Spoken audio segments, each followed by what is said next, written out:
Ya Allah, her birinizi hoş gördüm. Değerli müşterilerim, güzel izleyicilerim. Evlerinizi alanda mütləq şəkillərini, videolarını tələb eləyin tikintilərin. Sabahsı gün peşman olmayasınız. Atalar demişkən, sonraki peşmançılıq fayda verməz. Değerli izleyicilerim, Şuvalandayıq. 250 kvadrat metr sahəsi olan 4 sotun içində yerləşən bu gözəlliyin təqdimatına gəldik.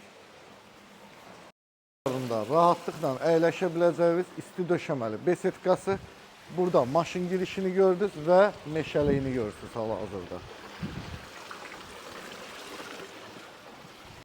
100 metr uzunluğunda, 4 metr enində isti hovuzu,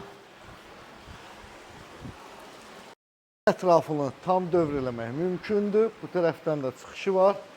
Evin üzü keramogranitlə üzlənilib, daimi yaşamaq üçün 2 mərtəbəli ev axtarsınızsa 4 yataq otağı, bir zaldan ibarətdir.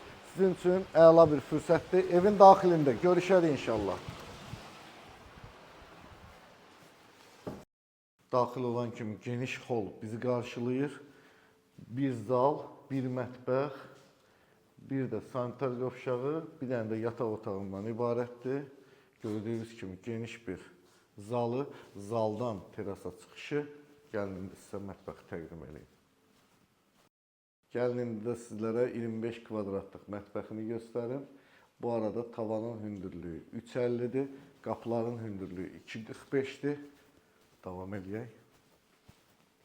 Birinci mərtəbədə yerləşən ümumi sanitar qovşağı, geniş, ürək açan bir sanitar qovşağı. Olsun. Bu da 24 kvadratlıq yataq otağı, özünün dolabı.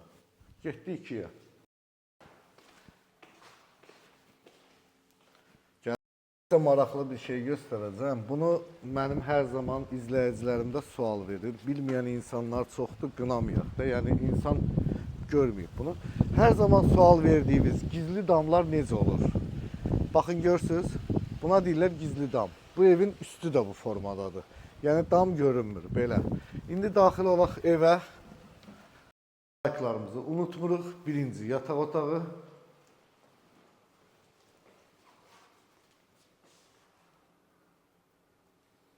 Sizə bir dənə məlumatı deyim. Baxın, bilməyənlər üçün deyirəm, bunlar bahalı sistemdir. Bir də var divar üstü, bunlara divar içi deyirlər. Onlar ucuzlu sistemdir. Hər bir yataq otağının özünün dolabı da var, bunu da qeyd edeyim və bütün yataqların kondisionerləri var, hətta mətbəx daxil.